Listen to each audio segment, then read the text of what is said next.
back to the Justice Conference Asia 2015. I'm here with Patricia Ho, who's a social justice pioneer here in Hong Kong.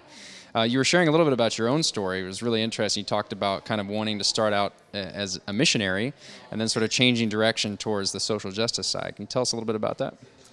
Yeah, well, I mean, I think that when I started off thinking about what I should do with all of my life, I was just thinking that naturally I should put it in the most needed area. And I was trying to sort out what God wants most.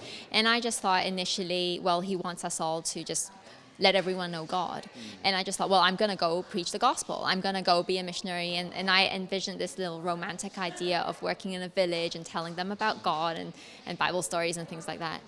And then I got heavily challenged by some close friends and a pastor. And he's just saying, why?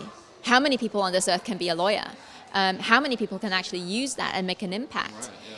And me being quite a logical person took that quite hard because that person's right.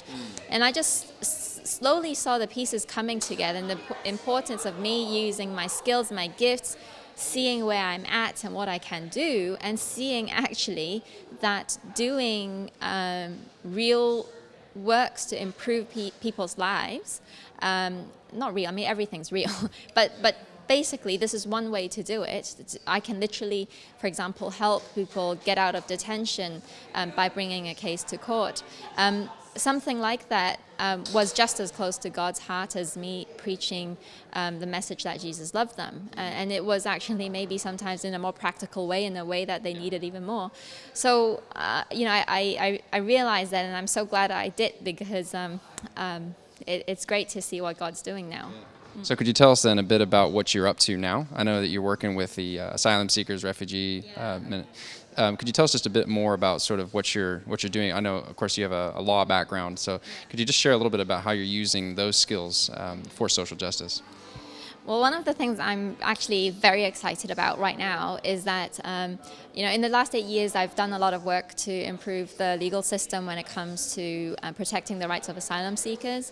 But there's been one issue that's been very close to my heart that I've never been able to do because I've never come across it in Hong Kong. I finally have about a year ago, and it's a victim who suffered human trafficking here. And so what I'm able to do now is to bring a case to court, which challenges the failure of the Hong Kong government to legislate any system to protect victims. So basically, if we win this case, the government will have to start legislating and designing some systems to protect victims. Incredible. And you feel like it's actually an issue in Hong Kong, but perhaps no one's really taken the time to pay attention to it? Yeah, it's a huge issue in Hong Kong. I mean, just naturally, Hong Kong sits in the middle of Asia. It is a transportation hub. Asia is a real source of victims of trafficking. Sex workers come from a lot of the poor countries around Hong Kong. They come through Hong Kong, they stay in Hong Kong sometimes, or they just go to other countries. Hong Kong is in the center of a lot of this mess. So, Hong Kong government actually denies that this exists. It actually goes on to say Hong Kong human trafficking doesn't exist in Hong Kong at all, which is outrageous. So a lot needs to be done here, and it's a much bigger problem than people think. And so in terms of, you mentioned how they come from maybe different places, but in Hong Kong, actually, prostitution, for example, is legal, right? And so what kind of legal actions or what sort of legal leg do you have to stand on in order to help some of these victims? Well, first of all, human trafficking is a lot more than sex workers. A huge part of trafficking is actually in labor. So even in the field of sex workers, you could... even though it's legal, there's many illegal sides of things. It's illegal to bring somebody in and to actually have assert control over them, to force them to do this work.